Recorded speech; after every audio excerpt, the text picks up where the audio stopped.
Before the break, we told you about the race to develop a vaccine that could treat or even prevent breast cancer. Now we turn to the fight to save lives through early detection and a new focus on what's known as breast density. You see, experts say cancer can be harder to detect in women with dense breast because dense tissue shows up white on a mammogram, and so does cancer. Dense breasts have also been linked to an increased cancer risk.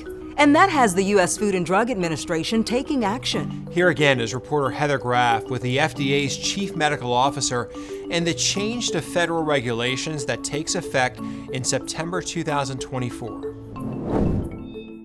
Let's talk about breast density first. Why is it important for women to know their breast density? Number one, it makes it more difficult to see breast cancers when they exist on the mammogram image. That we've known for some time now. What's become more clear in recent years is that it's actually an independent risk factor for developing cancer. Should women with dense breasts be concerned? Well, it's a good question, and it's something to discuss with your healthcare provider. It depends on the level of density, but it does increase your risk. So we're trying to make sure that women are armed with that information, that they can bring it to their clinician and have a conversation. So in September, a final rule under the Mammography Quality Standards Act, or MQSA, goes into effect. Under this new rule, what will happen is that your report that you get from your mammogram will not just tell you, was there a finding, do you need to talk to your doctor?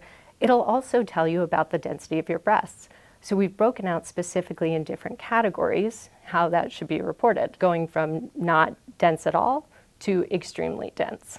And do these notifications then also say, okay, you have dense breasts, you should talk to your healthcare provider? That's exactly what they say. So the clinician is going to have a tailored conversation with the patient. So based on those other factors for the patient, the advice that they might offer would be anything from, let's just watch this, go get your next annual mammogram as you would, to maybe we should get some follow-up imaging here. So there are various kinds of follow-up imaging that they might consider.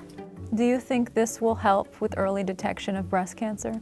I absolutely think so. Here's the thing though, it won't help if people don't go out and get their mammograms. So if I had to say one thing today, the top message from us is please go out and get your mammograms.